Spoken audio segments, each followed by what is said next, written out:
Hi, I'm JMendezNapier with level 2 of 2-point perspective. Now, things in perspective can get really difficult really fast. The good thing is, it's not exactly life, so we can roll it backwards, restart it, watch it again. It's kind of nice. So, if it feels complicated,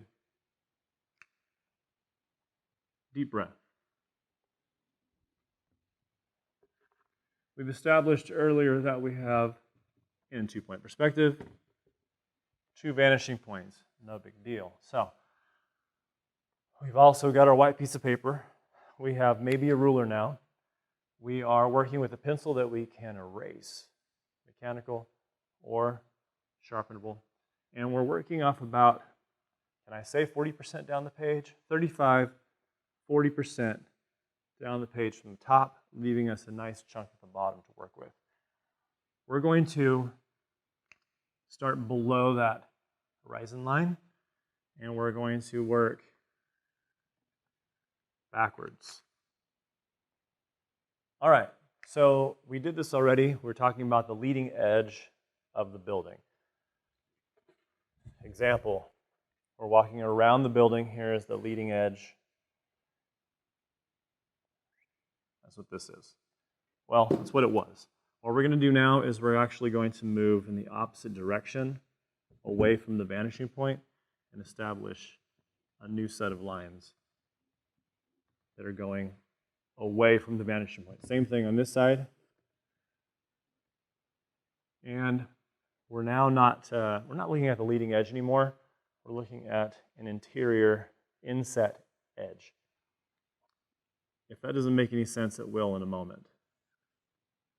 Because I am now making 2 leading edges.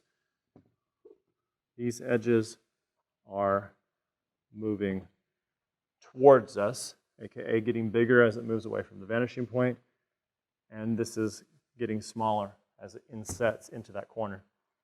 Once again, connect the dots. These 2 dots, top and bottom, are going to go to this vanishing point. This one's going to go to that vanishing point.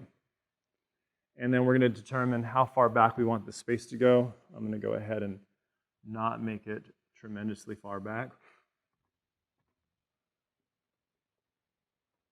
And as we did the last time, this point cannot see the vanishing point, so it does not run. This one can't see it, it does not run, but this one can.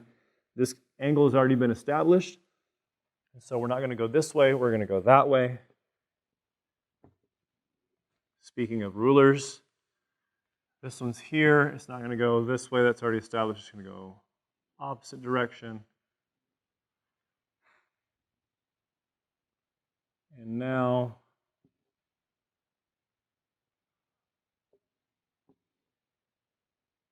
we have the roof of that box, building, whatever it is that we're working on. I like to make this into a building. Once again, that angle to that vanishing point, this window to that vanishing point.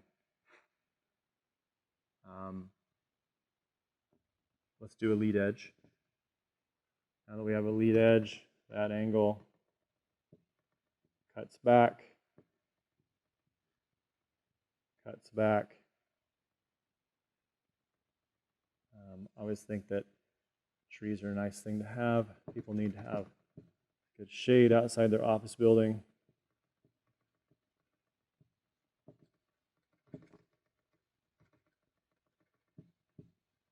Or whenever you're outside and you're like, you know what? It's lunchtime. What did I bring today? Check out my sandwich. Get on Instagram. See how the TikToks are going.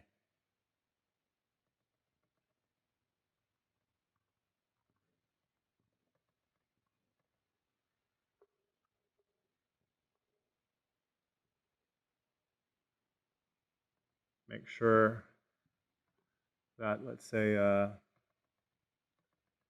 conditioning unit is not working correctly, that you found somebody to take care of you.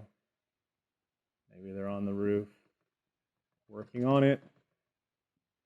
Get out the toolbox. make sure the day goes well.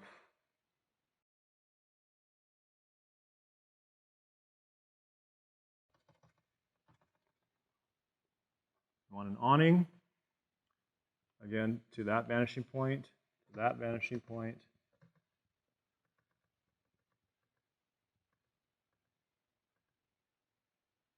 Now you have an awning.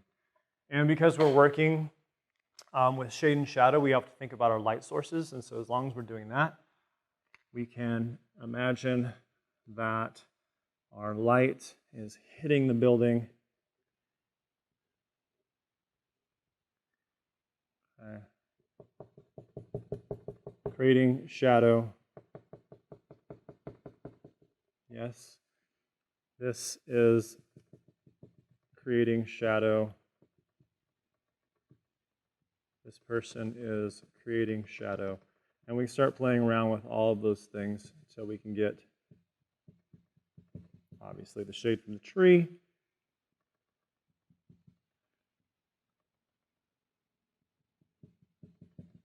And this works a whole lot better whenever you're using a pencil because you can start using your fingertip to kind of blend in those shadows. I like to use the side of my pencil to shade with, and then you can push that around. If you're using a mechanical pencil, that's not going to work. So a pencil you can sharpen would be great.